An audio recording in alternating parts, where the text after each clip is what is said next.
চিকিৎসার জন্য ভারতে গিয়ে নিখোঁজ হন এমপি আনোয়ারুল আজিম। বিষয়টি নিয়ে আলোচনা যখন তুঙ্গে ঠিক তখনই মিলল খণ্ডিত মরদেহ। তবে সহসাই ভেদ করা যাচ্ছে না রহস্যের জাল। বাবার মৃত্যুর খবর পাওয়ার সঙ্গে সঙ্গে মেয়ে ছুটে যান ডিবি কার্যালয়ে। বাবার খুনিদের বিচার চান তিনি। আজকে আমি এতিম হয়ে গেছি, আমার কোনো কথা সে রাখতে পারে, সে চলে গেছে। আপনারা শুধু আমার অনুরোধ, আমার বাবার এটার বিচার করবেন। পরিকল্পিত হত্যাকাণ্ড ধারণা করলেও পুলিশ মহাপরিদর্শক চৌধুরী আব্দুল্লাহ আল মামুন বলেন, আনারের মৃত্যু নিয়ে সুনির্দিষ্ট কোনো তথ্য পায়নি পুলিশ। কলকাতা কর্তৃপক্ষ এখনো আমাদেরকে সরকারিভাবে সেটা নিশ্চিত করেনি। আমরা যেটা এমবিসির মাধ্যমে আমাদেরকে সরকারিভাবে এখনো নিশ্চিত করেনি। এখনো আমরা যেটা শুনেছি তারা সার্চ করছে। তো যখন তারা পাবেন আমরা তখন নিশ্চিত খবর দিতে পারব।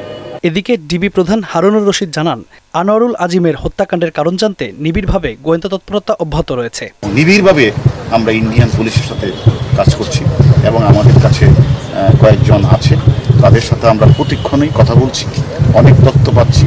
ভারতে গিয়ে বাংলাদেশের এই এমপি নিখোঁজ হওয়ার আগ থেকে শুরু করে সর্বশেষ অবস্থান থেকে হোয়াটসঅ্যাপে সব বার্তা দিয়েছিলেন। ফোন থেকে পিএসকে ফোনও করেছিলেন। তার সর্বশেষ লোকেশন বিহার ও ঝাড়খণ্ডে দেখালেও মরদেহ মেলে কলকাতায়। এমন সব ধাঁধায় দেশটির পুলিশ সহ গোয়েন্দাদের সন্দেহ তার ফোনে হয়তো লুকিয়ে আছে মৃত্যুর রহস্য।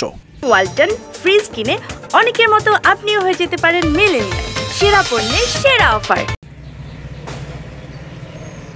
কাজী ইহসান বিন দিদার, মোহনা সংবাদ, ঢাকা।